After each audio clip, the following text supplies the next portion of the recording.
열왕기상 8장입니다. 1, 2절. 성전이 완성되자 솔로몬은 여호와의 언약궤를 다윗성 곧 시온에서 성전으로 가져오려 합니다.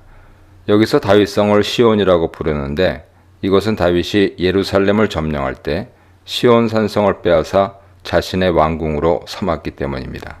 여호와의 궤는 그동안 다윗성 내 장막을 친 곳에 놓여 있었습니다. 장막을 친 곳이라는 말은 임시 성격을 강조하기 위한 것으로서 하나님께서 다윗에게 언약궤 거처가 될 성전 짓는 것을 허락하지 않으셨기에 언약궤는 임시 거처에 있었던 것이죠. 이제 성전이 완성되었기에 여호와의 임재를 상징하는 언약궤를 여호와의 집에 드림으로써 여호와를 성전에 모시려는 것입니다. 솔로몬이 언약궤를 옮기기 위해 장로들과 모든 지파의 지도자들을 불러 모은 것은 성전 봉헌식에 이들을 초대한 것입니다. 비록 자신이 주도적으로 지었지만 성전은 이스라엘 자손을 위한 곳이기에 모든 이스라엘 백성을 대표하는 사람들과 함께 성전을 봉헌하며 기쁨을 나누려고 한 것이죠. 에다니몰 명절인 초막절에 모든 이스라엘 사람들이 예루살렘으로 옵니다. 성전 봉헌식을 위해 이들이 모인 때는 에더널 절기로 모든 곡식과 과일 추수를 마치고 추수 감사와 광야 시대를 기념하기 위한 절기인 초막절입니다. 초막절은 이스라엘이 출애굽한 뒤에 광야에서 생활한 것을 기념하는 절기로 출애굽과 광야 기간 동안 하나님께서 이스라엘을 구원하시고 인도하신 것을 감사하는 명절이죠. 솔로몬이 이 명절에 성전 봉헌식을 하는 이유를 두 가지 정도로 생각해 볼 수 있습니다. 첫째는 초막절이 성막의 이동에서 정착이라는 변화를 가장 잘 보여주기 때문입니다. 광야 기간 동안에 이스라엘과 동행하며 이스라엘을 인도한 언약궤가 이제는 성전에 영원히 거하면서 계속해서 이스라엘을 지키고 보호해 주시길 기원하는 것이죠. 둘째는 매 7년 면제년의 초막절에는 온 이스라엘이 하나님 앞에 모여 하나님의 율법을 들어야 하는 규례 때문입니다. 신명기 31장 9절 이하 보세요. 이 규례의 핵심은 율법을 듣고 여호와를 경외하며 율법을 지키는 것입니다. 그러므로 예배와 율법 준수가 결합되어 있는 초막절은 비록 여호와의 성전이 있더라도 여호와의 율법을 지키는 일이 함께 이루어져야 한다는 교훈을 주기에 가장 적당합니다. 3절로 5절입니다. 이 단락은 언약궤를 옮기는 과정으로 모든 이스라엘 장로들이 도착하자 제사장들은 언약궤를 들었습니다. 이전에 언약궤를 수레로 옮기려다 사람이 죽은 일이 있었다는 것을 기억했기 때문인지 다윗이 제사 제도와 하나님 성물에 대한 규례를 잘 정비한 덕분인지 이번에는 다윗 때와 같은 실수를 범하지 않고 제사장들이 언약궤를 메어 옮겼습니다.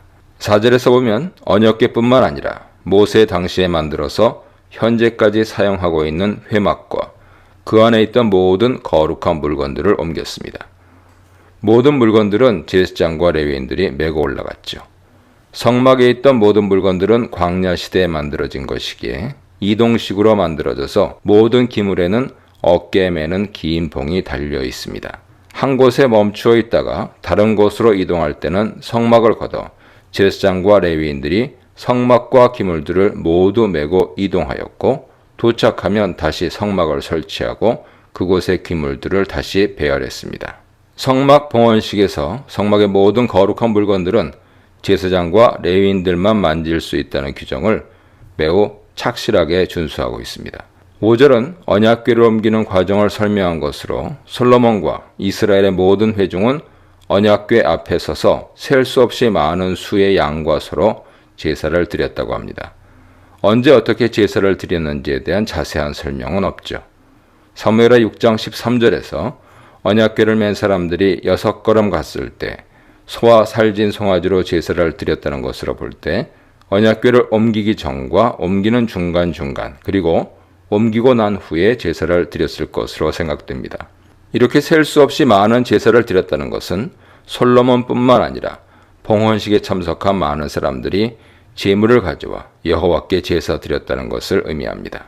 이전에 다윗이 언약궤를 옮길 때도 다윗과 온 이스라엘이 언약궤를 옮기는 것을 축하하며 환호하고 나팔을 불었습니다. 그러므로 언약궤를 옮기는데 솔로몬과 장로들과 온 이스라엘이 참여하는 모습은 이전에 다윗이 언약궤를 옮길 때 모습과 유사하죠.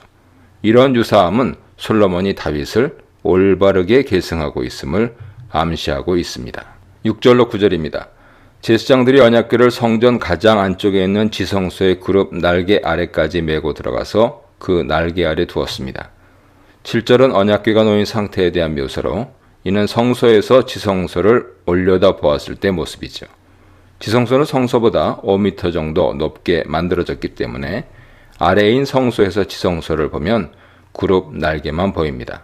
두 그룹이 날개를 펴서 맞대고 있기에 그룹 사이에 언약궤를 두고 성소에서 보면 그룹의 날개가 언약궤의 채를 덮은 모습이 되어 일반 제사장들이 언약궤를 볼 수 없게 됩니다.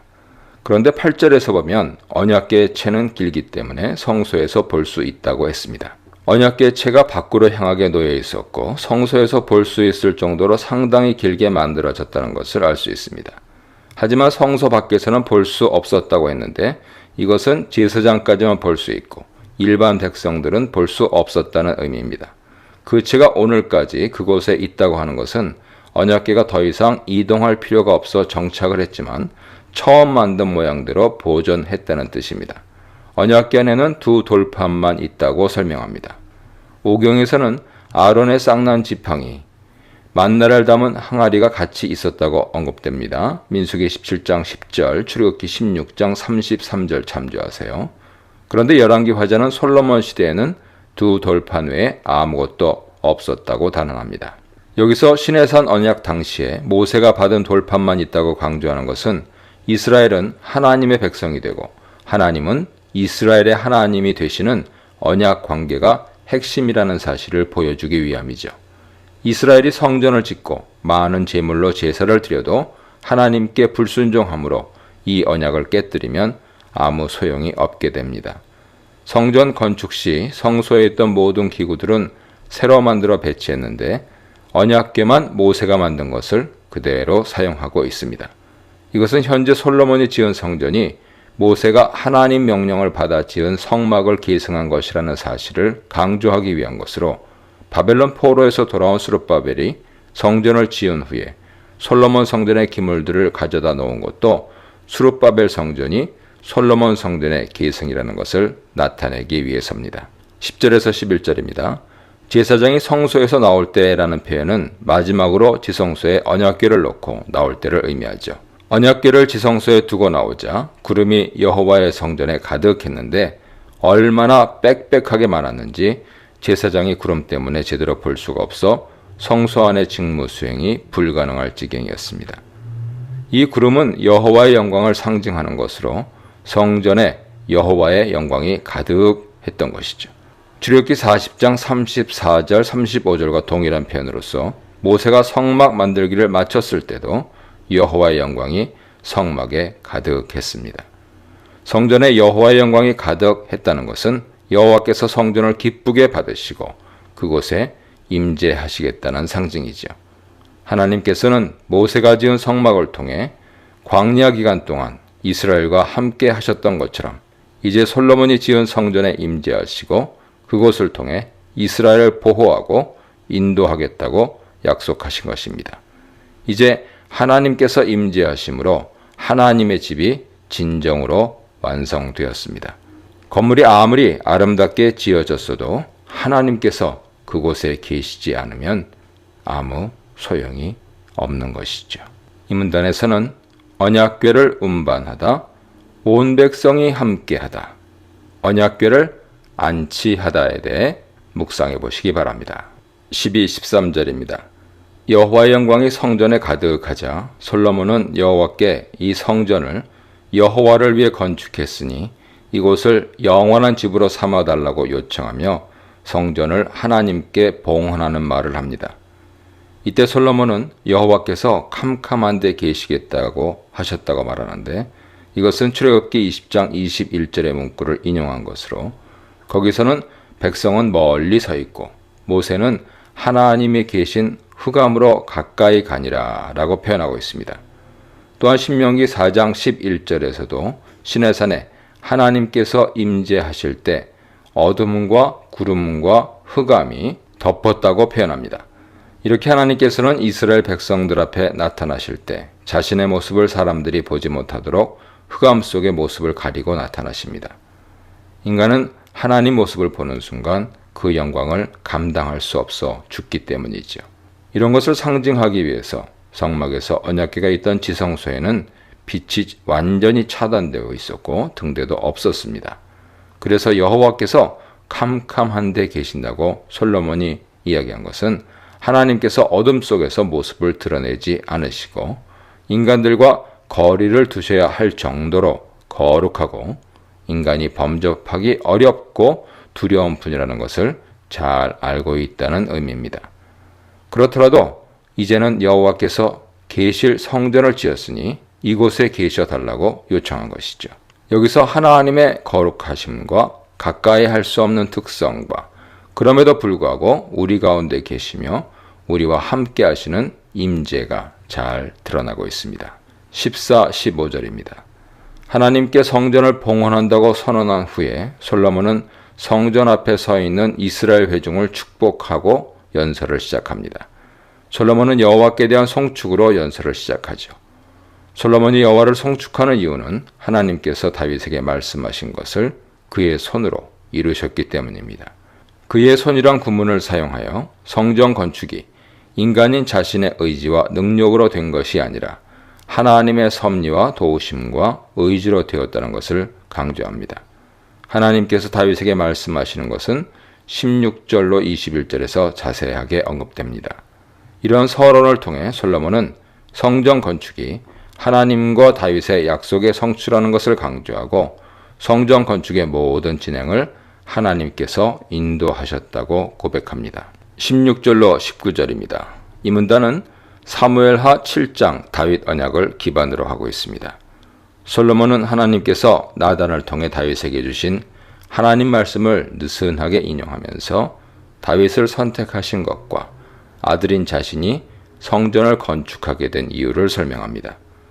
16절 중심 내용은 하나님께서 다윗을 선택하여 이스라엘의 왕이 되게 하셨다는 것이죠. 그런데 그 이유가 이스라엘에 하나님의 집을 짓기 위해서이고 이런 계획은 이스라엘을 애굽에서 인도해낸 날부터 실행되었습니다. 그리고 이스라엘 모든 지파 가운데 아무 성읍도 선택하지 않았다는 말을 통해 성전이 지어진 예루살렘의 특별함을 강조하고 있습니다. 이런 솔로몬의 말은 솔로몬이 예루살렘에 지은 성전은 하나님께서 이스라엘이라는 민족을 애굽에서 불러내실 때부터 계획된 매우 특별하고 성별된 곳이라는 사실을 강조하는 것입니다. 17, 19절은 성전을 짓기 위해 하나님께서 다윗을 선택하셨지만 다윗이 성전을 짓지 못한 이유를 설명합니다. 솔로몬은 자신의 아버지 다윗이 하나님을 위해 성전을 건축할 마음을 가지고 있었다는 사실을 알립니다. 솔로몬은 연설에서 다윗을 언급할 때 항상 내 아버지 다윗이란 호칭을 사용합니다. 이것은 자신이 하나님께서 선택하신 다윗의 적법한 후계자라는 것을 강조하기 위한 것이죠.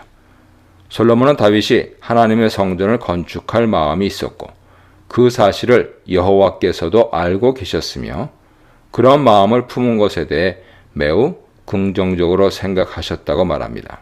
하지만 하나님께서는 다윗에게 성전 건축을 허락하지는 않으시고 대신 네 몸에서 나올 네 아들이 성전 건축을 할 것이라고 말씀하셨다고 합니다. 18, 19절은 다윗과 솔로몬 모두에게 성전 건축에 대한 권리와 정당성을 부여합니다. 다윗이 성전을 건축하려는 마음 자체를 하나님께서 좋게 보셨다는 것은 다윗이 성전을 못 지은 것이 하나님께서 다윗을 부정적으로 보셨기 때문이 아니라는 사실을 확실히 합니다. 그 제안을 좋게 보셨지만 하나님의 주권적인 명령으로 다윗이 짓지 못했다는 것이죠. 19절에서 라크라는 부사를 통해서 그럼에도 불구하고 성전을 짓지 못하게 하셨다는 사실을 강조합니다. 또한 하나님께서 다윗 몸에서 난 아들이 성전을 건축하리라고 말씀하셨다는 것은 다윗의 아들인 솔로몬이 성전을 짓는 것이 정당하다는 것을 분명히 합니다. 이렇게 솔로몬은 자신이 성전을 짓는 일이 온전히 하나님의 뜻을 받들어 행한 것임을 매우 강하게 천명합니다. 20, 21절입니다. 하나님 뜻을 받들어 자신이 성전을 건축했다는 것을 이 문단에서 강조하고 있습니다. 다윗이 강조된 압달락과 달리 이 부분은 나인 솔로몬이 강조되죠. 문장 대부분 주어가 1인칭 나로 되어 있습니다. 이것은 솔로몬 자신이 하나님 뜻을 성취했다는 사실을 강조하기 위한 것입니다. 하나님은 자신이 말씀하신 것을 성취하셨는데 성취된 것은 두 가지죠. 첫째, 솔로몬인 자신을 선택하여 일으키시고 이스라엘 왕으로 세우셨다는 것입니다. 솔로몬은 이 문장에서 자신이 왕이 된 것은 하나님의 선택이라는 점을 강조합니다. 그렇기 때문에 하나님께서 말씀하신 대로라는 문장을 일부러 사용하고 있습니다. 둘째 성취는 자신이 여호와의 이름을 위하여 성전을 지은 것입니다. 이제 자신이 그곳에 하나님과 맺은 언약을 둔 궤를 둘 장소를 만들었다고 고백합니다. 이 언약의 궤는 하나님 임재의 상징으로 성전 안에서도 특별하게 하나님만을 위한 장소를 만들었다는 것을 강조합니다. 여기서 언약궤에 대해 상당히 긴 수식어를 붙입니다.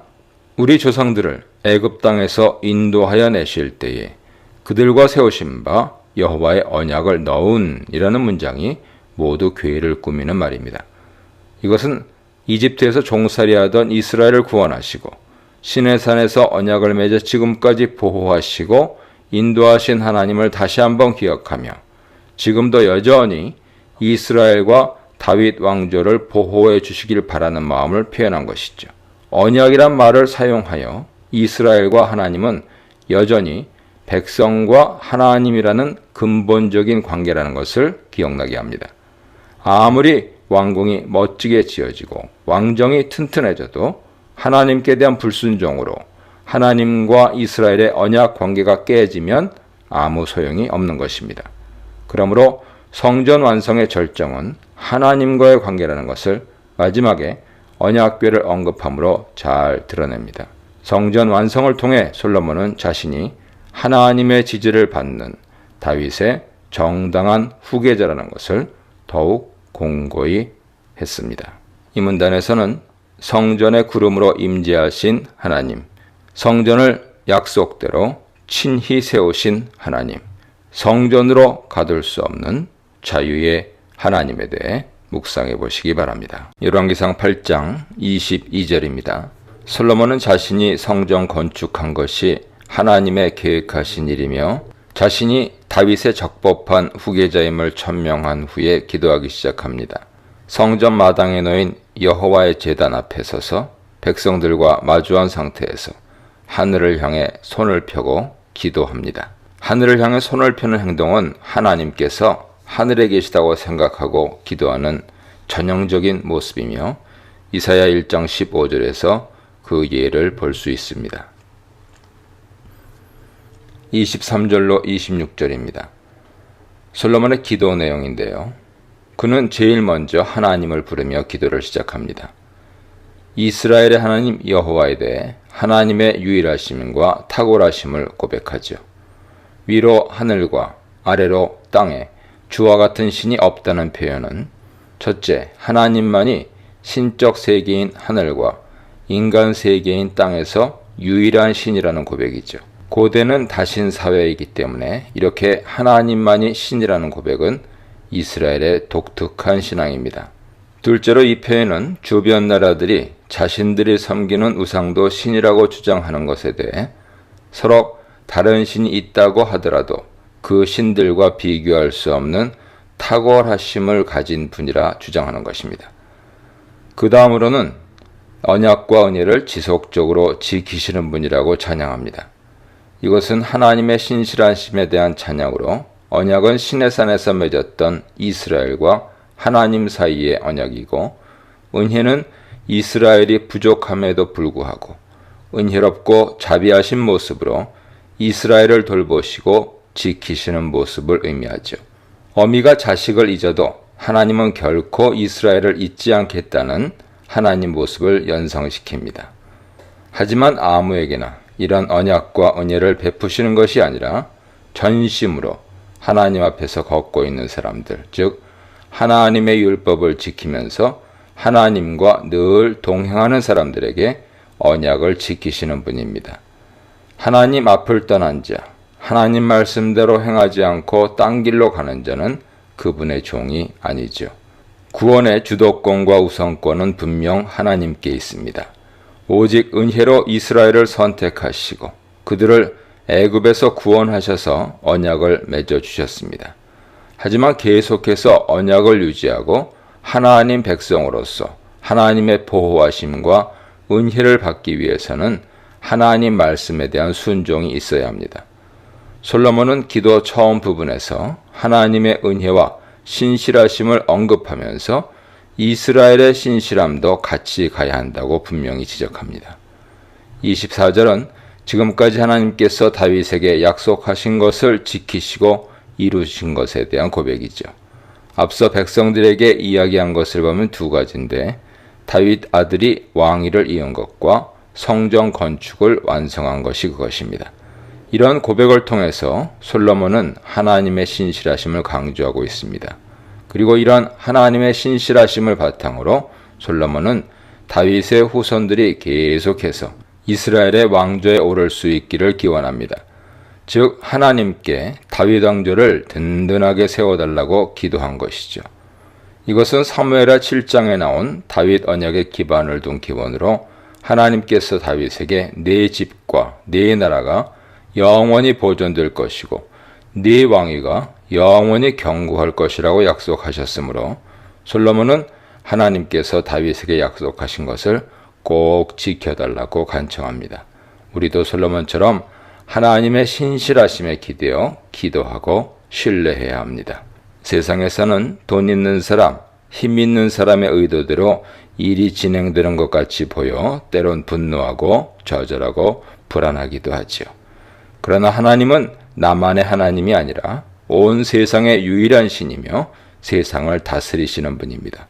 또한 신실한 분, 말씀을 지키시는 분으로 선한 일을 한 자들에게는 선으로, 악한 일을 한 자들에게는 악으로 갚겠다고 약속하셨고 하나님을 의지하며 부르짖는 백성의 목소리를 듣고 응답하겠다고 약속하셨습니다. 이런 하나님에 대한 신뢰의 마음으로 세상을 볼 때 우리는 하나님께서 세상 속에서 어떻게 일하시는지 보며 평안을 누릴 수 있게 됩니다. 27절로 30절입니다. 솔로몬은 이제 성전에 대해 기도합니다.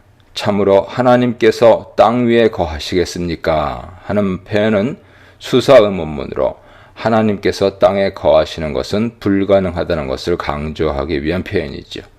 하늘과 하늘들의 하늘이라는 표현은 구약 세계에서 생각할 수 있는 가장 넓은 무한대 공간을 표현한 것으로서 인간 세상은 하나님께서 거하시기에는 너무 작다는 것을 강조합니다. 이렇게 세상이 품을 수 없는 크신 하나님께서 아주 작은 성전에 거하신다는 것은 하나님 관점에서 보면 말이 안 되는 일입니다. 솔로몬은 이런 표현을 통해서 하나님께서 언약궤 안에 갇혀 있거나 성전에 묶여 있는 분이 아니라는 것을 분명히 하죠. 대신 29절에서 하나님의 이름을 둔 이곳에 하나님의 눈을 주야로 두신다는 표현과 30절에 주께서 계신 곳 하늘에서 들으시고 라는 표현을 통해서 하나님께서 실제로 계신 곳은 성전이 아니라 하늘임을 분명히 합니다. 다만 성전은 하나님께서 관심을 가지고 보고 듣고 계신 곳으로 하나님과 인간을 연결하는 곳이죠. 28절과 29절에서 솔로몬은 내 이름을 두는 곳을 중심으로 주의 종의 기도와 간구를 들어달라고 반복해서 간구합니다. 28절에서는 주의 종의 기도와 간구를 돌아보시고 주 앞에서 부르짖음과 비는 기도를 들으소서 라고 일반적인 기도를 들어달라고 요청했다면 29절은 이 성전을 향하여 혹은 이곳을 향하여 비는 기도를 들어달라고 구체적으로 기도합니다. 성전에 여호와의 이름이 있기 때문이며 이것이 솔로몬 성전의 가장 핵심이 되는 정체성이죠. 그러므로 성전을 향해 기도한다는 것은 여호와의 이름으로 기도하는 것입니다. 이렇게 솔로몬은 성전을 향해 기도하는 것을 들어달라는 말을 반복함으로써 성전의 가장 기본적인 기능이 하나님께 기도하고 간구하며 하나님을 만나는 장소임을 분명히 천명합니다. 28, 29절에서 솔로몬 자신이 기도하는 것에 응답해달라고 기도했다면 30절은 기도하는 사람이 주의 백성 이스라엘로 확대되죠. 그리고 간구 내용이 구체적으로 등장합니다. 솔로몬은 제일 먼저 죄를 사해달라고 간구합니다. 죄를 고백하고 회개하며 하나님께 사함을 받는 것이 하나님과 이스라엘 백성의 관계를 유지하는 첫 단계이기 때문에 첫 번째 요청으로 죄를 사해달라고 기도한 것입니다. 하나님께 기도할 때 죄가 있으면 하나님과 우리 사이에 막혀 기도가 안 되고 기도 응답도 받기 어렵습니다.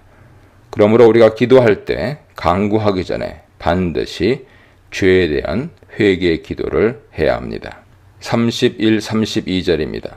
31절로 51절은 하나님께서 응답해 주셨으면 하는 구체적인 분야 7가지를 나열하고 있습니다.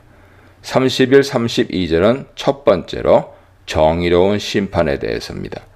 어떤 사람이 이웃에게 죄를 범하였는데 그가 죄를 지었다거나 혹은 짓지 않았다고 맹세하며 다툼이 생기게 된 상황이죠. 즉 이웃들 간에 서로 다른 주장을 하며 맹세를 한 경우 성전 제단 앞에서 다시 맹세를 시키는 것입니다. 하나님 앞에서 맹세한다는 것은 자신의 맹세에 대해 어떤 처벌도 받겠다는 의미죠. 그래도 이들이 정직하게 자신의 죄를 인정하지 않을 경우 하나님께서 이것을 들으시고 판결해달라고 요청합니다. 여기서 악한 자는 그의 행위를 따라 죄를 그의 머리로 돌리고 의인은 그의 의로운 행위를 따라 의로 갚아주는 것이 솔로몬과 하나님의 정입니다. 솔로몬이 하나님께 제일 먼저 기도한 것은 백성들을 공의롭게 재판해달라는 것이었죠. 이런 공의로운 재판은 솔로몬이 가장 원하던 것으로 그가 하나님께 지혜를 구한 이유도 바로 이것 때문입니다. 공의로운 재판이 바로 공의로운 하나님 나라를 세우는 기초이며 이것이 무너지면 무질서하고 강자의 힘이 지배하는 세상 나라가 되고 말죠. 이 문단에서는 계명을 지키는 자에게 은혜를 주시는 하나님, 어디든 계시는 자유의 하나님, 이스라엘 왕위를 결정하시는 하나님에 대해 묵상해 보시기 바랍니다. 33, 34절입니다. 이 단락은 적에게 패했을 때 드리는 기도입니다. 솔로몬은 이스라엘이 범죄하여 전쟁에서 진 경우를 언급하고 있습니다. 신명기 28장 7절, 25절 징벌 말씀에 따른 생각이죠. 이 상과 징벌의 말씀을 따라 구약에서 전쟁은 여호와의 손에 있으며 여호와를 의지하면 다윗 같은 소년도 골리앗을 이길 수 있고 요나단처럼 2명의 병사로도 많은 적을 이길 수 있습니다. 하지만 여호와께 범죄하면 아이성처럼 작은 성을 칠 때도 질 수 있습니다. 전쟁에서 졌을 때 여호와께로 돌아와 회개하고 여호와의 이름을 부르며 신앙 고백을 하고 성전에 와서 기도하며 오직 하나님의 은혜를 구하면 하늘에서 들으시고 죄를 용서하시고 다시 조상의 땅인 기업으로 돌아올 수 있게 해달라고 간구합니다. 솔로몬 간구에서 우리는 죄의 결과와 그 죄를 지은 존재가 어떻게 회복되는지 과정을 볼 수 있습니다. 자기 백성이 다른 길로 가면 하나님께서는 이들을 징계하십니다. 이때 회복의 첫 단계는 그들이 당하는 고난이 하나님의 징계라는 것을 아는 것이죠. 둘째 단계는 징계하시는 주체이며 주권자이신 하나님께 돌아와 회개하는 것입니다. 회개와 함께 하나님의 모든 인간의 주권자라는 사실을 인정하고 다시 삶의 주도권을 하나님께 맡기는 것이죠.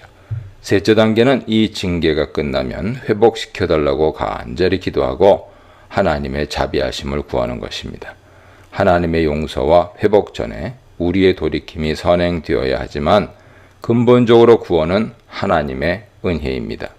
하나님께서는 우리를 용서하고 회복시킬 의무가 없으시기 때문이죠. 하지만 사랑이 많으신 하나님께서는 우리를 불쌍히 여기시고 은혜를 베푸시는 분이기에 징벌을 통해 하나님께 돌아온 사람들을 내치지 않으시고 은혜를 주시며 회복시켜 주시는 것입니다. 어려움에 처한 조국 교회와 우리가 회복되는 길은 무엇이 우리의 죄인지 인식하고 회개하고 돌아와 하나님 되심을 인정하고 하나님의 은혜를 구하는 것입니다. 우리가 다시 하나님께로 돌아올 때 부흥은 하나님께서 선물로 주실 것입니다. 35, 36절입니다. 죄로 인해 땅에 가뭄이 들었을 때를 위해 드리는 기도입니다. 신명기 28장 23, 24절에 따르면 이스라엘이 범죄하면 하늘은 노시되고 비 대신 티끌과 모래를 땅에 내리실 것이라고 했습니다. 하늘이 노시된다는 것은 녹그릇처럼 막기만 하고 비가 전혀 내리지 않는 상태를 가리키죠. 비 대신 건조한 바람만 땅에 불어 모래바람을 일으키는 모습을 상상할 수 있습니다. 여기서는 가뭄을 하나님의 징벌이라고 언급합니다. 이들은 극심한 가뭄을 통해 자신들의 죄를 인식하고 하나님께 돌아오게 됩니다. 이것을 보면 징계는 단지 심판이 아니라 은혜의 다른 이름이라는 것을 알 수 있습니다. 회개하는 모습으로 성전을 향해 기도하고 주의 이름을 찬양하고 죄에서 완전히 돌아서야 합니다.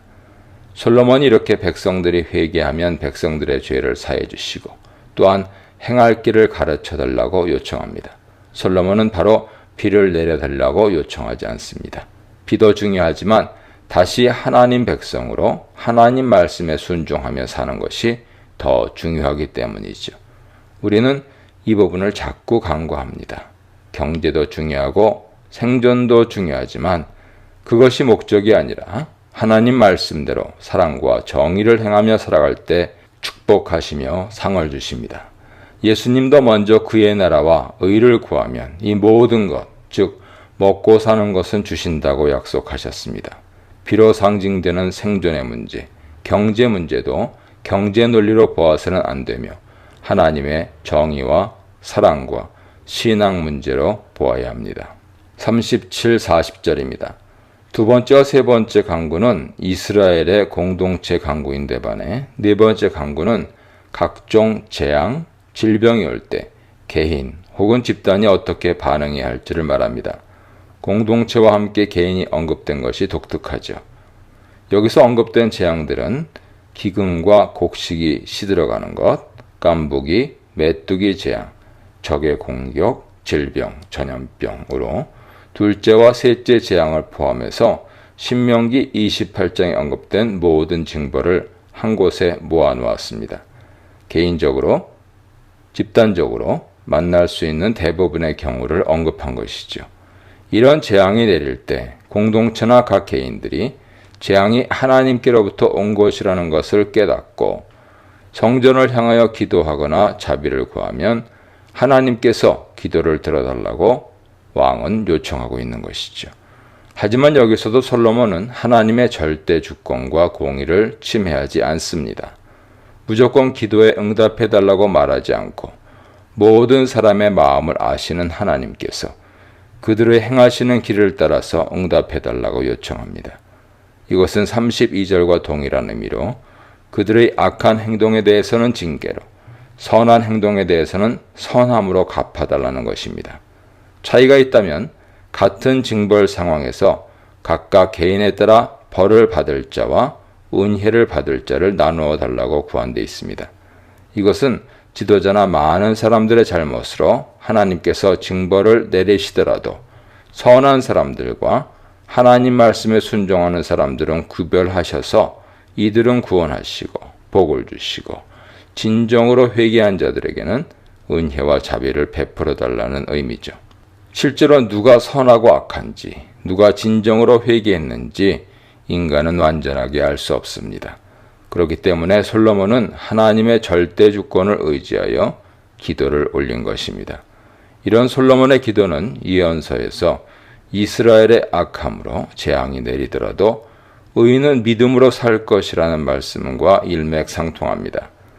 공동체나 많은 사람들이 악하더라도 그 안에서 선을 지키면 하나님께서 그들을 지키시고 보호하시며 살 길을 내주십니다. 41, 43절입니다. 다섯 번째 강구는 이방인의 기도에 대한 것으로 솔로몬은 특별히 이방인들을 위한 기도를 합니다. 이방인들이란 이스라엘에 속하지 않은 자들, 즉 하나님 백성이 아닌 자들이죠. 하지만 이들 중에 특별히 여호와의 이름과 소문과 능력과 힘을 듣고 먼 지방에서 예배 드리기 위해서 온 이방인들이 와서 성전을 향하여 기도하면 그 기도를 들으시고 그들의 부르짖음대로 응답해달라고 요청합니다. 솔로몬이 이렇게 요청하는 이유는 땅의 만민이 여호와의 이름을 알고 만민이 이스라엘처럼 여호와를 경외하고 자신이 지은 성전이 여호와의 이름으로 불린다는 것, 즉 여호와의 진정한 처소라는 것이 사람들에게 소문나기를 원하기 때문이라고 합니다. 솔로몬은 성전에서 이방인들이 기도 응답을 받음으로 하나님의 이름이 널리 퍼지고 만민이 여호와를 섬기기를 원했습니다. 즉 성전이 여호와를 만민에게 알리는 축복의 통로가 되기를 원한 것이죠. 마치 이스라엘이 제사장 나라로 하나님과 이방 민족을 연결하는 사명을 가진 것처럼 이스라엘 중에서 특히 성전이 그런 중보자의 역할을 할 수 있기를 원했습니다. 이런 솔로몬의 소망은 하나님께서 이스라엘을 선택하신 목적을 정확하게 이해한 것이죠. 하나님은 세상 만민이 복을 받기를 원하시기에 이스라엘을 하나님의 소유인 제사장 나라로 부르신 것입니다. 이런 솔로몬의 기도를 통해서 성전과 교회와 성령님이 거하시는 성전인 성도의 사명이 무엇인지 알게 해줍니다. 하나님의 명령에 순종하며 하나님께 복을 받는 것이나 예배하는 것이 교회와 성도의 사명의 전부가 아닙니다. 사회에 하나님의 이름과 능력과 권세를 알리며 하나님이 세상의 참 주인이시며 주권자라는 사실을 알리는 것이 진정한 사명이지요. 이를 통해 사람들이 하나님을 믿게 되는 것입니다. 이방인을 위한 솔로몬의 기도는 하나님 백성인 이스라엘의 사명을 분명하게 드러내는 기도입니다. 이 문단에서는 징벌을 통해 죄를 깨닫게 하시는 하나님, 죽게 돌아오는 자를 받으시는 하나님, 만민의 기도를 들으시는 하나님에 대해 묵상해 보시기 바랍니다. 열왕기상 8장 44, 45절입니다. 이 단락은 솔로몬의 6번째 강구로 전쟁에 나갈 때 기도입니다. 여기서 솔로몬은 적과 싸울 때 주께서 보내신 길로 나간다고 표현하는데 이것은 자신들이 하려는 전쟁이 하나님께서 허락하시거나 혹은 하나님께서 싸우라고 명령하신 것이라는 사실을 밝힌 것입니다. 이스라엘에서 전쟁할 때는 항상 제사장이나 선지자를 통해 전쟁에 나가도 좋은지 나가면 승리할 것인지 하나님께 여쭙고 허락이나 승리 확답을 얻고 나갔습니다. 특히 전쟁은 하나님 손에 있기 때문에 전쟁에 나갈 때 하나님 도우심은 절대적이죠. 주께서 택하신 성읍은 예루살렘을 뜻하는데 현재 이곳에는 성전이 있기에 예루살렘은 거룩한 성전의 의미가 확장된 거룩한 도시로 생각되었습니다. 이런 사상은 포로 후기에 느헤미야가 예루살렘 성벽을 완성한 뒤에 성전과 함께 성벽까지 여호와 앞에 거룩한 것으로 성별하며 봉헌하는 것으로 구체화합니다. 솔로몬은 성전과 예루살렘을 향하여 기도하면 하나님께서 그들의 기도와 간구를 들으시고 그들의 일을 돌봐달라고 기도드립니다. 하나님의 진짜 보좌는 하늘에 있기 때문에 백성들이 어느 곳에 있든지 하나님께서는 백성들 기도를 들으실 수 있습니다. 여기서 하나님께서 장소에 묶여있는 분이 아니라는 사상이 잘 드러나죠. 솔로몬은 그들이 결정한 것이 이루어지게 해달라고 기도하는데 인간이 계획하지만 이루시는 분은 하나님이시라는 사상을 반영하고 있습니다. 이들이 계획하는 대로 전쟁에 승리할 수 있도록 도와달라는 의미죠. 46절로 51절입니다. 이 구절은 마지막 7번째 강구로 포로로 잡혀갔을 때 기도입니다. 46절에서 솔로몬은 모든 사람이 범죄하였다 하는 고백으로 시작해서 이스라엘 백성이 포로로 적국에 끌려가는 원인을 이스라엘 백성이 범죄했기 때문이라고 말합니다. 이렇게 백성들이 범죄했기 때문에 하나님께서는 이들에게 진노하시고 이들을 적에게 넘기셨다는 것은 포로가 되는 것도 하나님 심판으로 보고 있는 것이죠. 47절에서 스스로 깨닫고 라는 것은 마음을 돌이키다 라는 의미로 죄를 깨닫고 하나님을 다시 바라보게 되었다는 의미입니다. 이렇게 마음에서 죄를 깨달은 후에 하나님께 회개하며 하나님께 간구해야 하는 것이죠. 돌이키다 하는 것은 회개하다라는 의미입니다. 돌이킨 후에 가장 먼저 하나님께 기도드릴 내용은 죄에 대한 고백이죠. 솔로몬은 직접 화법으로 우리가 죄를 지었습니다. 우리가 율법을 어겼습니다. 우리가 악을 행하였습니다. 라고 고백하라고 합니다. 죄의 고백을 3번이나 하는 것은 구체적으로 자신이 어떤 죄를 지었는지 분명하게 고백하라는 의미입니다. 앞에서도 계속 강조하는 것처럼 회복하는 데 가장 중요한 것은 죄를 깨닫고 자신의 죄를 고백하는 것이죠. 죄를 감추며 시인하지 않거나 남의 탓으로 돌리는 것은 회개가 아니며 하나님 용서를 받을 수 없습니다. 죄를 지었다고 고백할 때 무슨 죄를 어디서 어떻게 지었는지 분명히 말할 수 있어야 합니다. 48절에서 여호와께 기도하는 데 있어 2가지가 강조되죠. 하나는 온 마음과 온 뜻으로 돌아와야 한다는 것입니다. 이것은 말뿐 아니라 삶과 생각 등 모든 부분에서 회개하고 하나님 말씀에 순종하는 것을 의미합니다. 하나님께 용서를 받으려면 죄를 고백할 뿐 아니라 진정으로 삶의 방식을 죄를 짓던 세상 방식에서 돌이켜 하나님 방식으로 바꿔야 합니다. 그러므로 사람이 진정으로 회개했는지 아닌지는 그의 삶의 방식이 이전과 달라졌는지 아닌지를 보면 어느 정도 알 수 있죠. 마찬가지로 거듭났다고 말하면서도 삶의 모습이 이전과 다르지 않다면 과연 진정으로 거듭났는지 의문을 가져야 합니다. 둘째는 성전을 향해 기도하는 것이죠. 이것은 44절과 동일합니다. 비록 먼 곳 이방 땅에 있어서 성전에 직접 올 수 없는 경우 하나님을 생각하고 하나님의 이름을 부르며 성전을 향해 기도하는 것입니다. 성전은 하나님과 이스라엘 백성이 만나는 매개체므로 성전을 향하여 기도드리는 것은 결국 하나님을 향해 기도드리는 것이죠. 솔로몬은 성전이 이스라엘 땅에 있는 사람뿐만 아니라 이스라엘 땅에 거하지 못하는 포로들에게도 하나님께 기도드리는 기도처가 되기를 기대하고 있습니다. 49절은 45절과 거의 동일한 구문으로 하나님께서 기도와 간구를 들으시고 그들을 판단대로 행해달라고 요청합니다. 50절은 포로된 사람들에 대한 특별한 간구입니다.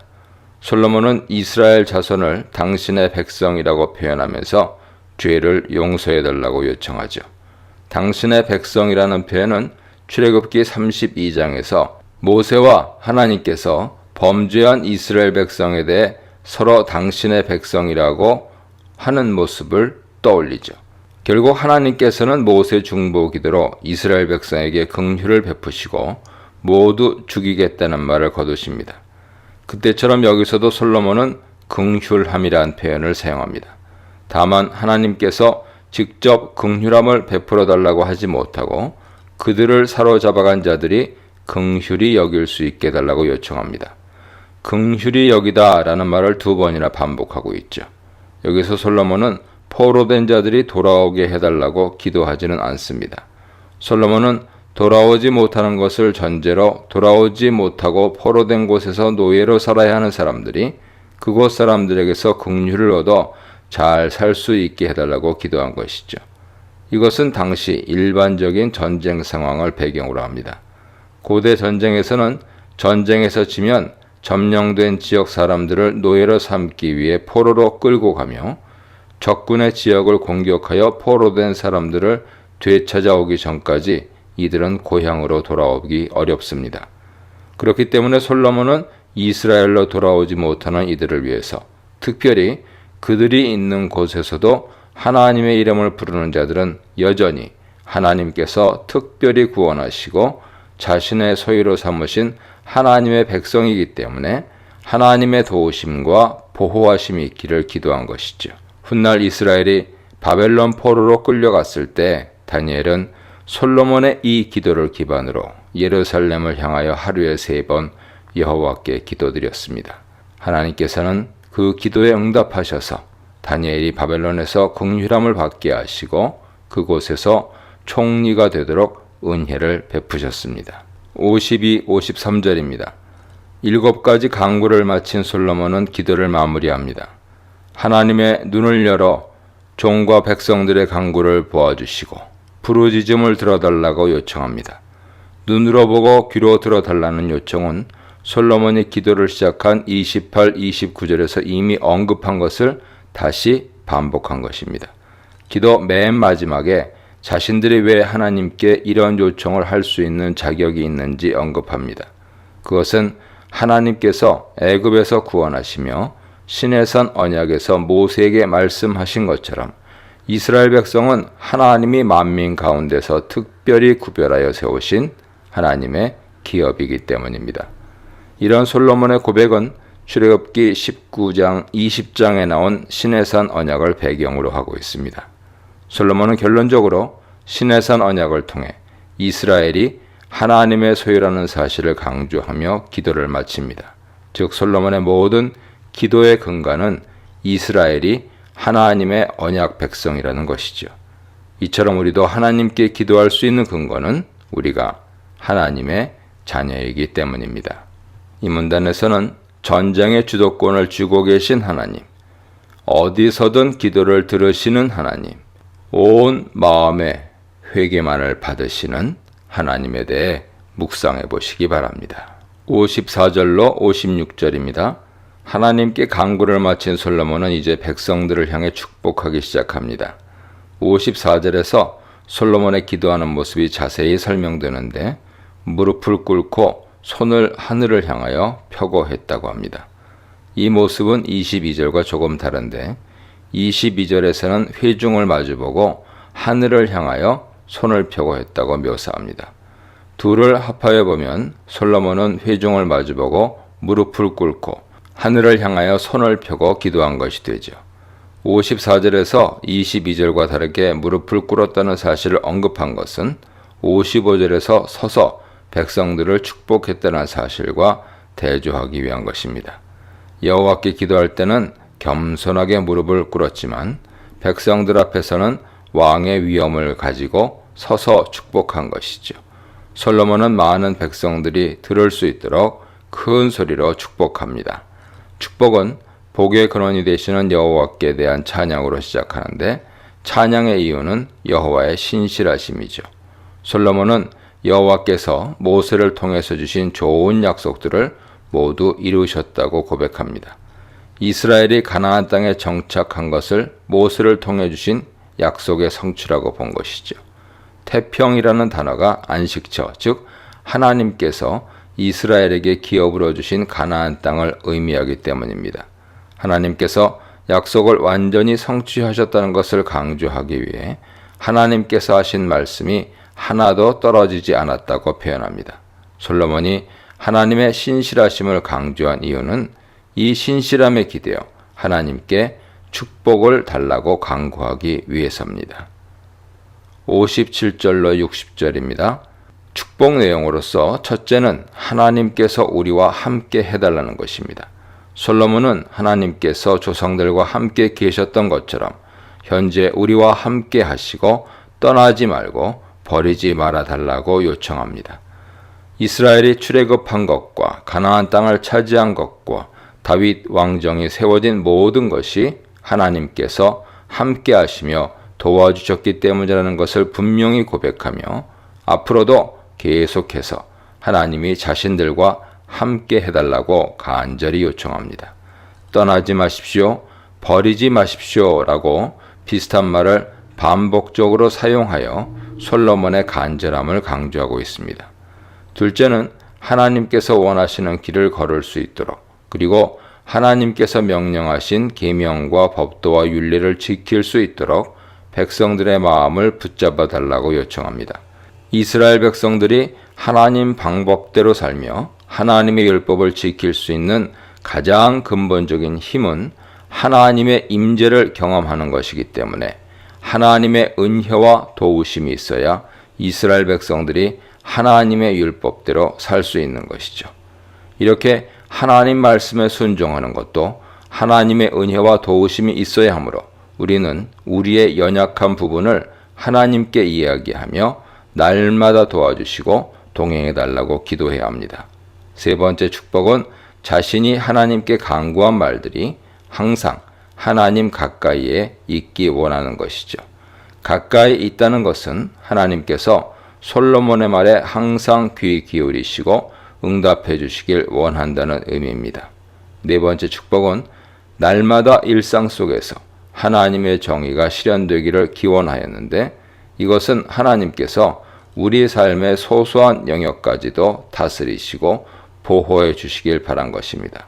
힘없는 백성의 경우 일상의 삶 속에서 부당한 일, 억울한 일, 불의한 일을 겪을 가능성이 돈 있고 권력이 있는 사람보다 훨씬 많습니다. 이럴 때 하나님께서 힘없는 백성들의 편에 서서 일상의 삶 속에서 그들이 정당한 대우를 받고 정의로운 판결이 내려지며 억울한 일을 당하지 않도록 도와달라는 것이죠. 하나님은 약자의 후원자시며 정의의 수호자이시기 때문입니다. 60절은 이렇게 요청하는 이유를 설명하는데 이를 통해 모든 민족이 하나님만이 신이라는 것을 알게 하기 위해서입니다. 솔로몬의 축복에는 솔로몬이 꿈꾸는 하나님 나라 모습이 그려져 있습니다. 그 나라는 하나님께서 자신의 백성과 늘 함께 하시고 백성들은 하나님 말씀을 따라 살고 율법을 지키며 살아갑니다. 그리고 백성들이 억울하고 힘든 일이 있어 하나님께 기도하면 하나님은 그 사람의 행동을 따라 선악간에 정의로운 판결을 내려주시는 나라입니다. 즉 하나님의 보호와 인도와 정의가 있는 나라이며 우리도 현재 이 땅에서 하나님을 믿는 성도들로 인해 하나님의 나라가 이루어지길 꿈꾸며 살 수 있는 역사가 되는 것이죠. 61절입니다. 하나님께 대한 기원과 축복을 마친 솔로몬은 백성들에게 한 가지 당부를 합니다. 그것은 백성들의 마음이 온전하게 하나님과 하나가 되어 하나님의 법도를 따르고 계명을 지켜야 한다는 것이죠.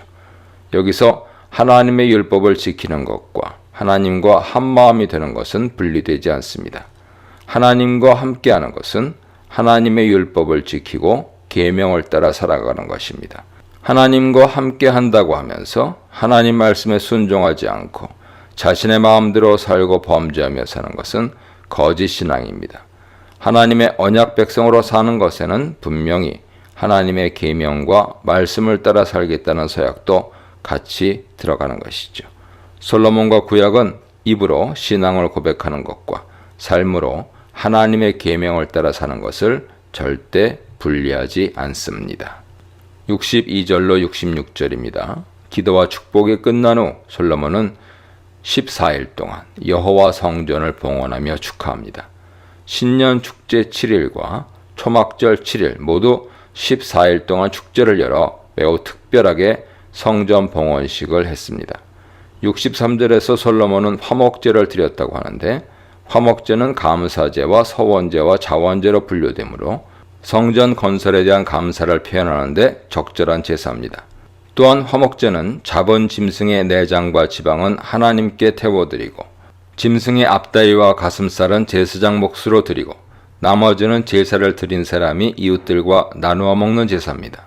그러므로 하나님께 제사를 드리고 서로 고기를 나누며 즐거운 잔치를 벌일 수 있는 화목제야말로 성전 봉헌 축제에 가장 잘 어울리는 제사죠. 이때 하나님께 드린 제물 양은 소가 22,000마리요 양이 12만 마리였습니다. 엄청난 양의 화목제가 드려진 것은 그곳에 참여할 사람들이 매우 많았고 매우 성대하고 풍성하게 축제가 치러졌다는 것을 뜻합니다. 64절은 드리는 제물이 너무 많고 번제단은 그 제물을 감당하기에는 너무 작아 성전 앞들 일부를 거룩하게 구별하여 그곳에서 제사를 드렸다고 부연 설명합니다. 65절을 보면 하맛 어귀에서부터 애굽강까지 온 이스라엘의 큰 회중이 모였다고 말하는데 이것은 이스라엘 전국 각지에서 많은 사람들이 참여했다는 것을 강조합니다. 63에서 65절까지 봉헌식 장면에서 가장 강조된 것은 전국에서 많은 사람들이 참여하여 매우 성대하게 봉헌식을 했다는 것이죠. 66절에서 8째 날에 백성들을 돌려보냈는데 이것은 두 번째 7일이 지난 8째 날로 실제로는 15째 날입니다. 66절은 봉헌식에 대한 총평으로 이곳에 참여한 모든 사람들은 여호와께서 다윗과 이스라엘 백성에게 베푸신 은혜로 인해 기뻐하며 즐거워했다고 합니다. 이날이 이스라엘 역사 전체에 있어서 가장 영화롭고 행복한 날이 아니었을까 생각합니다. 가나안 땅을 차지하고 다윗 왕조가 세워지고 하나님 성전이 세워지고 그곳에 하나님께서 함께 하시니 이보다 좋을 수 없는 행복하고 기쁜 날인 것이죠. 이 문단에서는 솔로몬은 백성을, 백성은 솔로몬을 축복하다. 하나님과 백성을 향해서 호소하는 솔로몬, 예배하는 백성과 안식을 주시는 하나님에 대해 묵상해 보시기 바랍니다. 1, 2절 1절은 하나님께서 두 번째로 솔로몬에게 나타나신 때를 알려줍니다. 솔로몬이 여호와의 성전과 자신의 왕궁 건설하기를 모두 마치고 원하던 모든 열망들을 다 이루었을 때라고 합니다. 여기서 원하다로 번역된 동사는 하페츠인데요. 열망하다, 즐거워하다라는 뜻을 가지고 있습니다. 이는 하나님의 이스라엘에 대한 사랑이나 이스라엘의 하나님께 대한 사랑이나 남성이 여성에게 느끼는 사랑 등 강한 애착을 표현할 때 많이 사용됐습니다. 신명기 7장 17절, 시편 91편 14절, 창세기 34장 8절 등 보세요. 또한 열망과 비슷한 단어를 다시 한번 사용한 것도 솔로몬이 애착을 갖고 원하는 모든 것을 다 이루었음을 강조하기 위한 것입니다. 이것은 하나님께서 솔로몬에게 나타나신 시점이 성전을 완성하고 봉헌식을 한 직후가 아니라 13년에 걸친 솔로몬 왕궁과 그가 원하던 기타 모든 여러 가지 일들을 마친 이후임을 보여줍니다. 솔로몬이 마음먹은 것은 무엇이든지 할 수 있는 권력과 능력을 가지고 있던 솔로몬 왕국과 솔로몬 인생의 최고 절정기에 솔로몬에게 하나님께서 나타나셨다는 것을 의미하죠. 처음 왕이 되어서 약하고 두려워 하나님께 의지하고 싶은 마음이 간절할 때 나타나신 첫 신년과는 완전히 반대입니다. 2절에서 첫 신년을 언급하는 것은 두 가지 목적이 있는데, 첫째, 대조적인 상황을 드러내기 위한 것이고, 둘째, 기브온에서 나타나셨던 동일한 방식으로 솔로몬에 나타나셨다 하는 점을 말해주기 위해서죠. 아마도 꿈을 통해 나타나셨을 것으로 추측됩니다. 이렇게 하나님께서는 솔로몬에게 약속하신 것 이상으로 솔로몬의 모든 소원을 성취해 주시며 솔로몬에게 하신 약속을 충실하게 이행하셨습니다. 3절로 5절입니다. 3절에서 솔로몬에게 나타나신 하나님께서는 제일 먼저 너희의 기도와 간구를 들었다 말씀하시는데, 이것은 8장의 성전 봉헌식에서 드린 솔로몬 기도를 가리키죠. 1절 설명에 따르면 10여 년 정도 지난 시점으로 해석해야 되지만 3절로 9절에 나온 하나님 말씀의 문맥을 보면 봉헌식 때 드린 솔로몬 기도에 대한 응답으로 해석하는 것이 적절해 보입니다. 하나님께서는 솔로몬의 기도와 간구를 분명히 들으셨다고 인정한 후에 그 응답으로 솔로몬에게 여러 약속을 주십니다. 첫째는 영원히 자신의 이름을 두기 위해 지은 그곳을 거룩하게 만들었다고 하십니다. 거룩하게 하다 하는 것은 하나님 것으로 삼았다는 뜻이죠. 이스라엘이 거룩한 백성인 것도 하나님의 소유이기 때문이고, 제사장을 거룩하다고 하는 이유도 하나님 것이기 때문입니다. 이것은 솔로몬이 지은 성전을 기꺼이 받으셨다는 뜻입니다. 사실 이미 8장 11절에서 성전에 구름이 가득한 것으로 여호와의 임재를 보여주셨고 그곳을 자신의 처소로 삼으신 사실을 알려주셨지만 솔로몬에게 말로 확인해 주시는 것이죠. 둘째는 솔로몬이 반복해서 이곳에 눈과 귀를 두고 백성들의 간구를 들어달라 요청했는데 이에 대해 하나님께서는 나의 눈과 나의 마음을 항상 이곳에 두겠다고 약속하십니다. 솔로몬과 백성들이 성전에서 혹은 성전을 향하여 간구하는 기도에 응답하시겠다는 것이죠.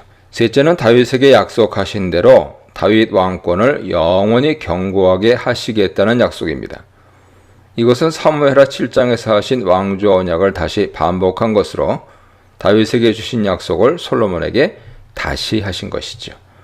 하지만 4절에서 왕위를 견고하게 하기 위한 조건을 말씀하시는데 다윗처럼 온전한 마음으로 올바르게 하나님 앞에서 걸어야 하고 하나님께서 명령하신 모든 것을 행해야 하며 하나님의 법도와 율례를 지켜야 합니다. 하나님께서는 여기서 다윗을 하나님 앞에서 온전하고 올바르게 산 인물로 평가하시며 다윗 왕가의 후대 왕들이 따라야 할 기준으로 삼으십니다. 하나님께서는 다윗이 심각한 범죄를 저지르기도 했지만 잘못에 대해서는 용서해 주셨습니다. 그가 비록 신앙의 굴곡은 있었지만 평생 하나님 말씀을 따르려고 애썼고 이방신을 섬기지 않았기에 하나님께서는 다윗의 인생을 완전하고 옳다고 평가해 주신 것이죠.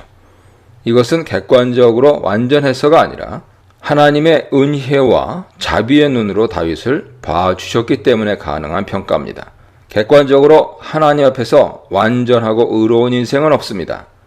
이렇게 우리는 늘 하나님 앞에 부족하지만 하나님께 회개하고 그것을 붙잡고 나갈 때 하나님께서는 우리를 의로운 인생이라고 평가해 주시는 것이죠.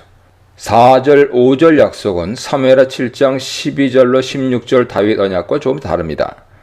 다윗 언약의 경우 하나님의 무조건적 선택과 은혜가 더 많이 강조되고 죄를 범하면 처벌하겠다는 정도로 비교적 약한 경고를 했습니다. 하지만 여기서는 왕위를 견고케 하는데 하나님 말씀의 준수라는 조건을 강조하고 있습니다. 말씀에 순종하면 왕위를 견고케 해주시겠다고 하여서 그 조건을 강화하고 있죠. 이런 조건 강화는 6절로 9절에 나오는 불순종 때의 징벌에서 더욱 분명해집니다. 그러므로 전체적으로 솔로몬에게 주신 약속은 다윗에게 주신 약속보다 율법 준수와 하나님께 대한 순종이 더 강조되고 있습니다. 6절로 9절입니다. 이 단락은 하나님 말씀에 순종하지 않았을 때 징벌입니다. 6절은 불순종의 모습을 묘사하고 있습니다. 불순종은 하나님을 따르는 데서 완전히 돌아서는 일이죠. 하나님에게서 돌아선 자의 특징은 하나님께서 주신 계명과 법도를 지키지 않는 것입니다. 다음 단계로 다른 신을 조차 섬기고 예배합니다. 하나님을 버리고 돌아선 사람의 결국은 우상 숭배죠.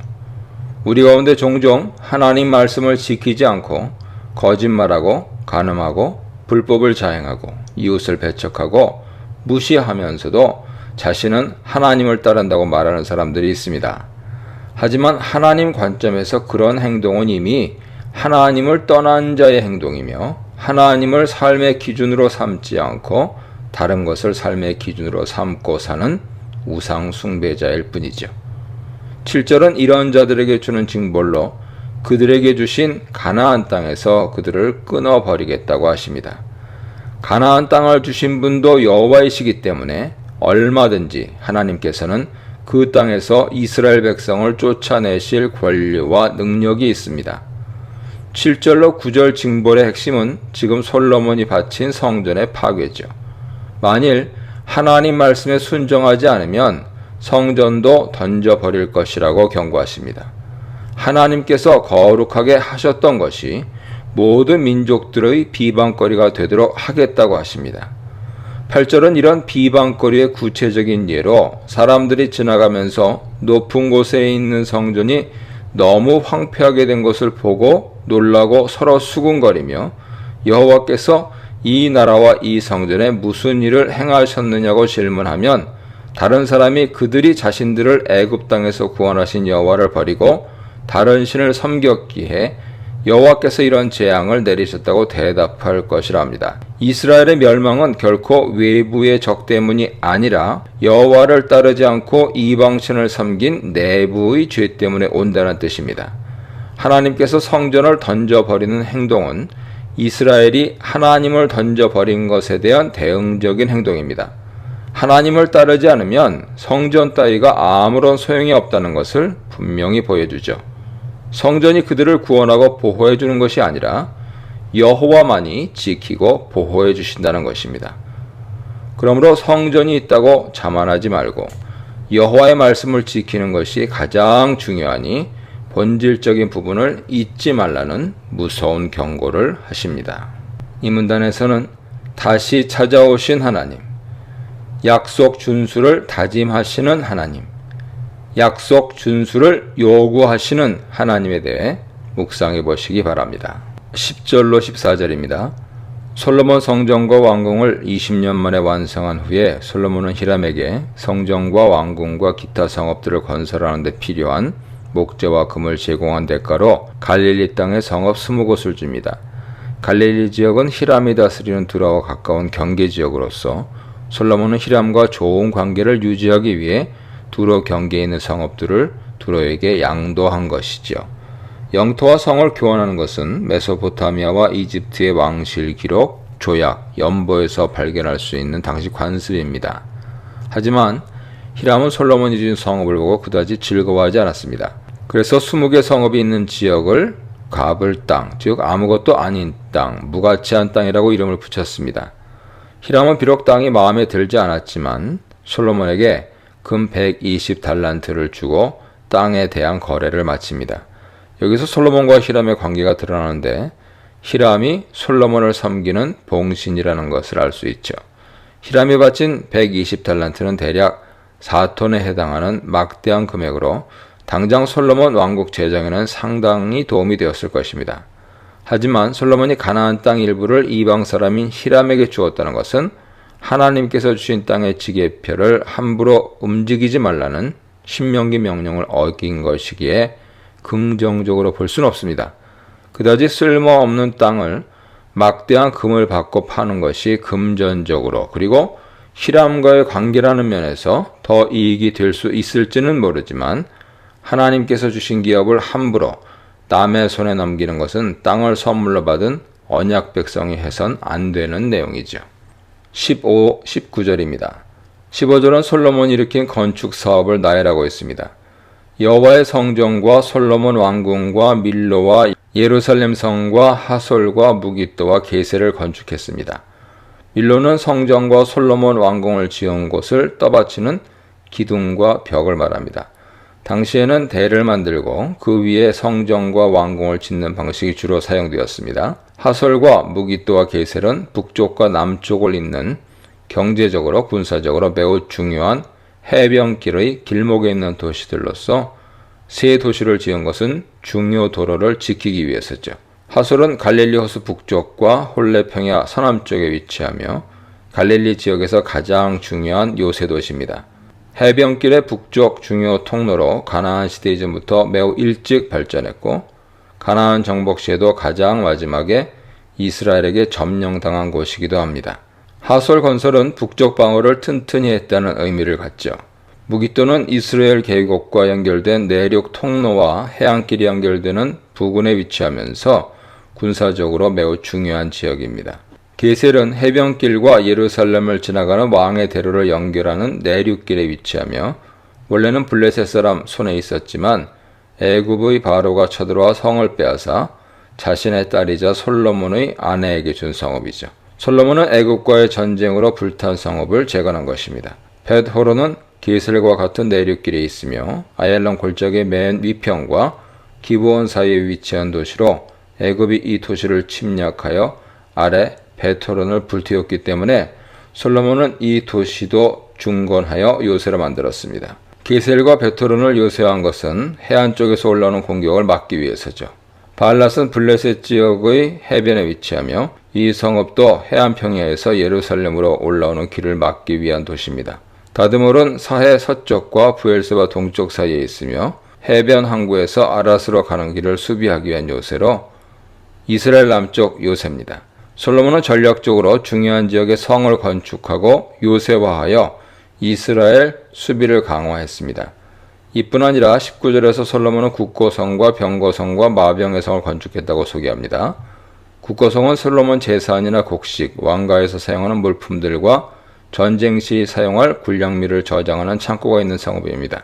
병거성과 마병의 성은 말 그대로 병거와 전말을 관리하는 성읍으로 병거와 말만 있는 것이 아니라 병거 부대와 기마 부대가 주둔하는 성읍이죠.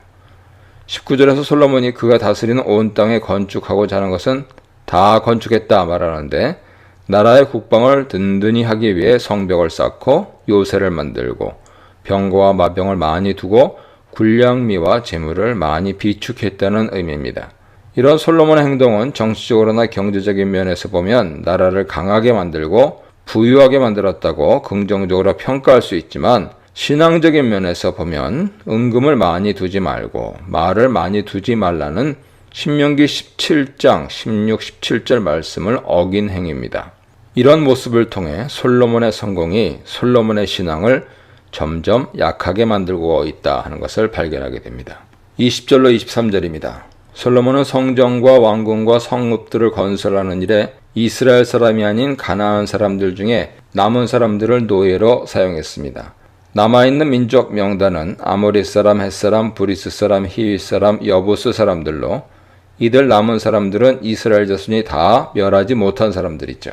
솔로몬은 충분히 힘이 생기자 이들을 노예로 삼은 것입니다. 하지만 하나님께서는 가나안 거민은 살려두지 말고 모두 진멸하라고 하셨는데, 충분히 진멸할 능력이 있는데도 솔로몬은 진멸하지 않았습니다. 경제적인 측면에서는 이득이겠지만 신앙적인 측면에서는 하나님 말씀에 대한 불순종이죠. 하나님께서 가나안 민족을 진멸하라고 하신 이유는 땅을 더럽힌 가나안 민족을 심판하고 이방신을 제거하기 위한 것이었는데, 불순종하여 가나안 땅에서 이방신을 완전히 제거하지 못했습니다. 또한 솔로몬은 이스라엘 자손은 노예로 삼지 않고 병사나 신하나 귀족과 지휘관 혹은 이를 감독하는 감독관이 되게 했습니다. 솔로몬 감독관은 모두 550명으로 이들이 건축하는 노예를 관리했죠. 애굽의 노예가 되어 애굽의 국고성을 지었던 이스라엘이 이젠 가나안 사람을 노예로 부리며 국고성을 짓고 있는 모습은 이스라엘 운명이 완전히 역전됐다는 것을 잘 보여줍니다. 24, 25절입니다. 24절은 솔로몬이 아내로 맞이한 바로의 딸이 자신을 위해 지은 궁전에 왔을 때 밀로를 지었다고 보고합니다. 이 구절은 3장 1절과 연결되는데 3장 1절에서는 바로의 딸과 결혼하여 다윗성에 데려다 놓고 그녀를 위한 궁전을 지을 때까지 기다리게 하는 것이 언급되었는데, 24절에서 드디어 바로의 딸이 자신의 궁전으로 들어갔다고 보고하는 것이죠. 25절에서는 성전 제단에서 1년에 3번 번제와 감사의 제물을 드리고 분향했다고 하는데, 무교절과 맥추절, 수장절 등 이스라엘 3대 절기에 솔로몬이 항상 하나님께 제사 드렸다는 사실을 보고하는 것으로 생각됩니다. 이것은 솔로몬이 이방 여자를 아내로 삼았지만 아직은 여호와 앞에서 살고 있다는 사실을 보여주는 것이죠. 26절에서 28절입니다. 솔로몬은 홍해 물가 근처 엘롯에서 배를 만들었고, 그 배를 운행하기 위해 히람이 자신의 일꾼들 중에서 바다에 익숙한 선원을 솔로몬에게 보내줍니다.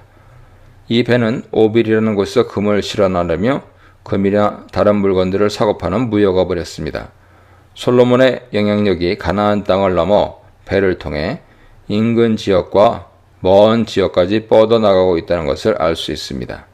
그리고 이런 무역을 통해 솔로몬은 막대한 부를 축적할 수 있었습니다. 이 문단에서는 우정을 부끄럽게 만든 처세, 무리한 건축, 삶의 예배가 빠진 제의적 예배에 대해 묵상해 보시기 바랍니다. 1절, 3절. 스바야 왕의 방문은 솔로몬에 대한 명성이 고대 근동 지역에 널리 퍼졌다는 사실을 알 수 있게 해줍니다. 스바는 현재 예멘 지역으로 추측되는데요. 서남 아라비아와 북아프리카에서 막강하고 부유했던 나라로 좋은 지정학적 위치를 이용해 해로와 육로로 무역업을 했습니다. 향료, 금, 귀한 보석들로 유명한 나라죠. 겉으로는 솔로몬의 지혜를 전해 듣고 어려운 문제를 가지고 솔로몬을 시험하기 위해서라고 했지만 이면적으로는 무역을 관장하고 외교 역할을 하는 그녀가 솔로몬이 배를 만들고 무역에 나서자 솔로몬과 좋은 관계를 유지하며 무역을 좀 더 활발하게 하려는 의도로 방문한 것입니다. 화자는 1절에서 스바 여왕이 소문으로 들은 솔로몬의 지혜가 여호와의 이름으로 말미암은 것이라고 언급하는데 이것은 여호와께서 솔로몬 지혜의 근원이라는 사실을 분명히 하기 위한 것입니다. 어려운 문제로 번역된 히다는 수수께끼라는 뜻이죠. 잠언 1장 6절에 언급된 잠언과 비유와 지혜 있는 자의 말과 함께 지혜의 한 분야입니다. 어려운 문제로 시험한다는 것은 지혜에 대한 토론을 하며 솔로몬의 지혜를 알아본다는 의미죠. 스바 여왕은 수많은 수행단을 대동하고 스바 특산물인 향품, 금, 보석을 선물로 주기 위해 낙타에 싣고 솔로몬을 방문했습니다. 수행단은 경호대도 있지만 스바의 왕족, 귀족, 무역업을 하는 상인들, 궁정 지혜자 등 스바의 유력자들로 구성되어 있었습니다. 이렇게 많은 선물을 가지고 솔로몬을 찾아온 스바 여왕은 자신이 묻고 싶고 토론하고 싶은 모든 내용을 말했고 솔로몬은 이런 질문과 다양한 의제들에 대해 막힘없이 대답했습니다. 이것은 하나님께서 솔로몬에게 주신 지혜가 약속하신 대로 모든 사람을 뛰어넘는 수준이었다 하는 것을 의미하죠. 4절로 9절입니다. 스바 여왕은 솔로몬의 지혜뿐만 아니라 솔로몬 궁전의 모습을 보고 넋을 잃었습니다.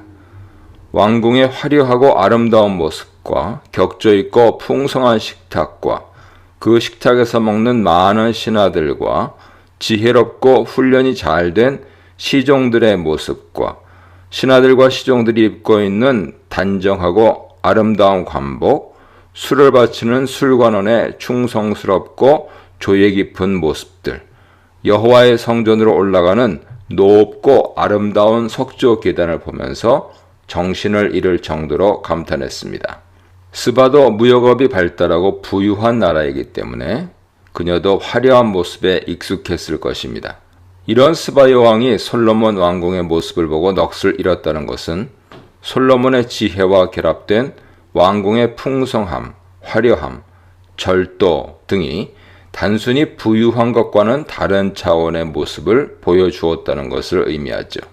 이에 스바 여왕은 6, 7절에서 제일 먼저 솔로몬에 대해 자신이 들었던 소문이 허황되거나 거짓된 것이 아니라 사실이었고 직접 보니 그 소문보다 더 지혜롭고 많은 복을 누린다는 사실을 알게 되었다고 고백합니다.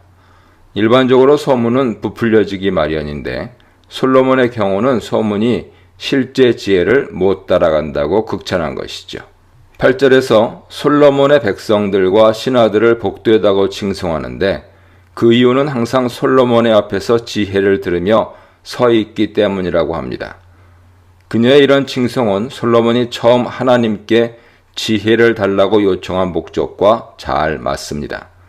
솔로몬은 자신의 명성과 이익을 위해 지혜를 요청한 것이 아니라 백성을 잘 다스리기 위해 요청했고 스바 여왕은 솔로몬의 지혜가 백성을 복되고 행복하게 만들고 있다고 인정한 것이죠.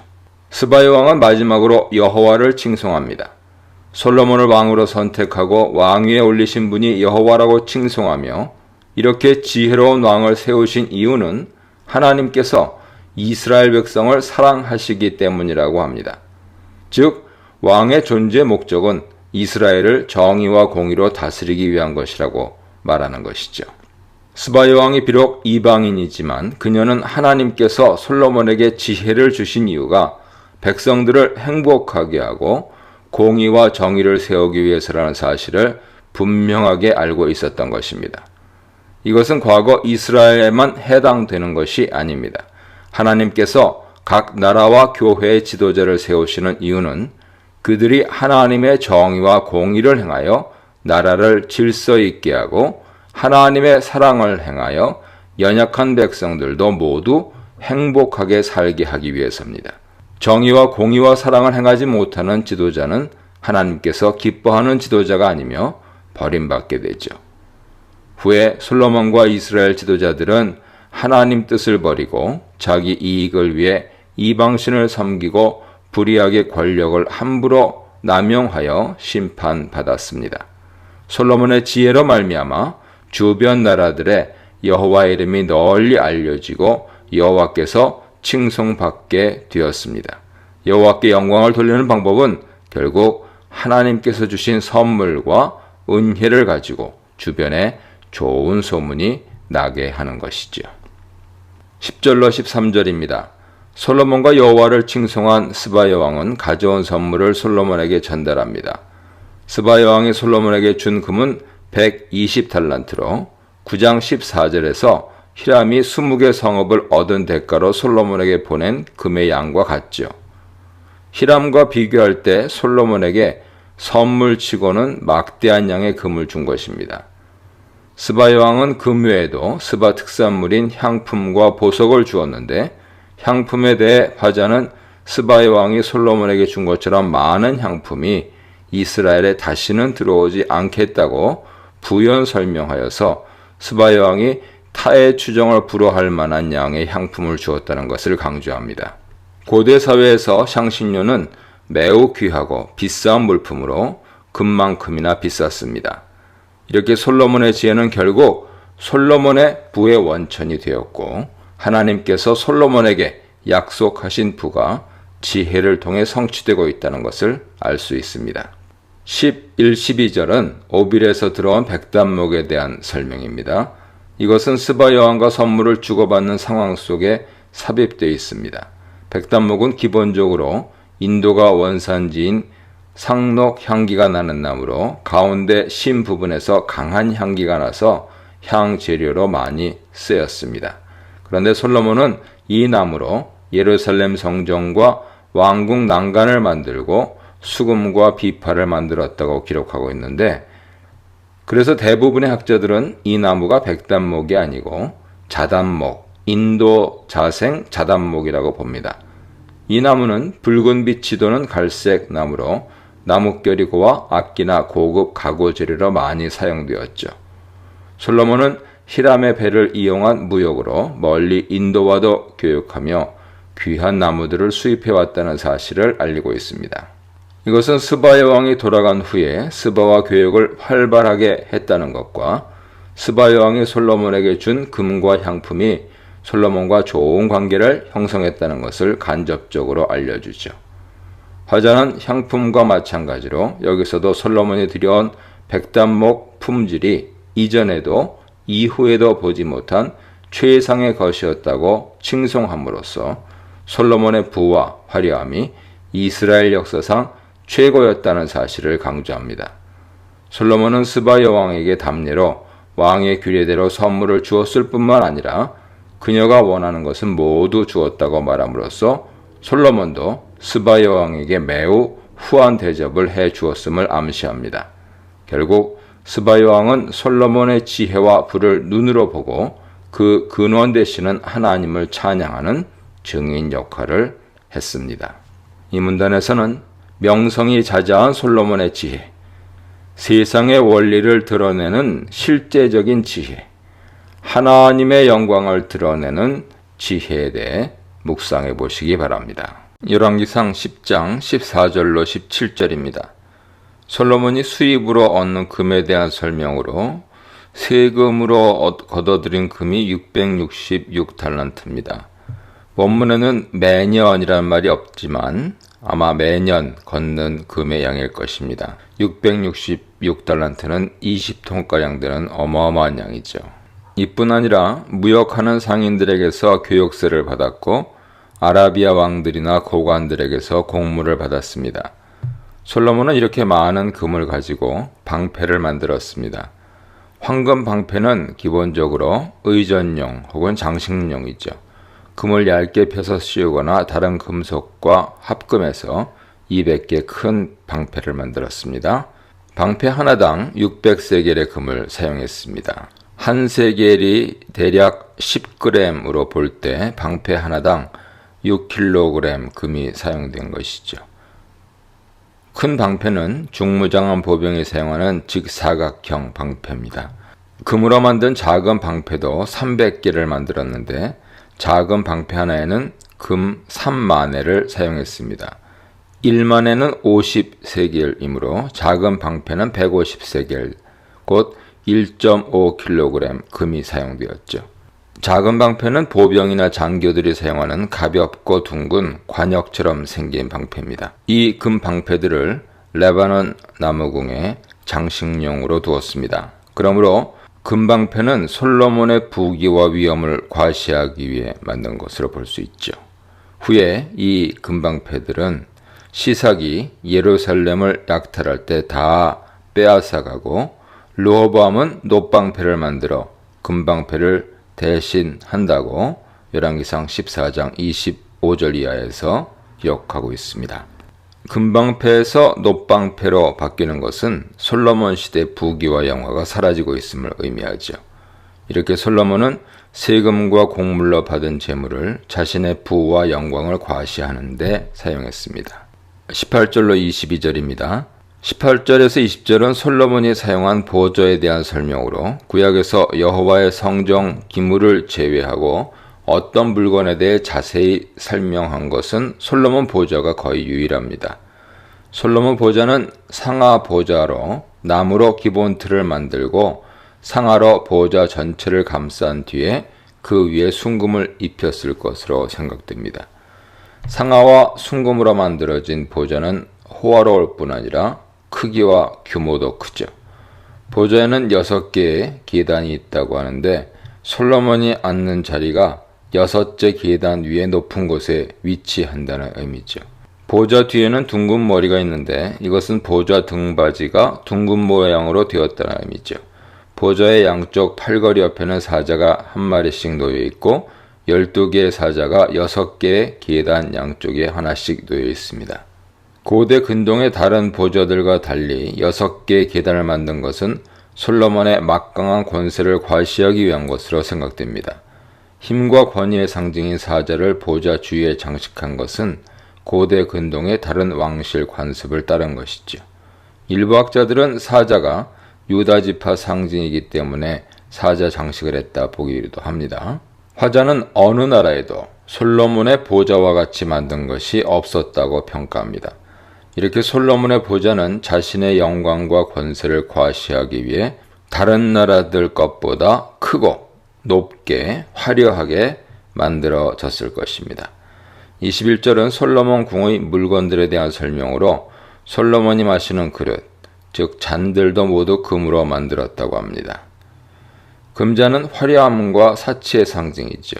레바논 궁의 모든 기물들이 정금으로 만들어져서 은 기물은 없었으며 솔로몬 시대에는 은을 귀하게 여기지도 않았다는 화자의 설명은 솔로몬뿐만 아니라 솔로몬 시대가 물질적으로 매우 풍부한 시대였다는 것을 나타냅니다. 22절은 솔로몬 시대에 활발했던 무역업에 대한 설명으로 다시스 배를 예로 들고 있습니다. 다시스 배는 커다란 화물선으로 서부 지중해에 있는 다시스로 다니던 배를 말합니다. 이것은 솔로몬의 교역망이 크게 확장되어 페니키아인들과도 광범위하게 교역했다는 것을 의미하죠. 이 배로 솔로몬은 3년에 한 번씩 금과 은과 상아와 원숭이와 공작을 실어왔습니다.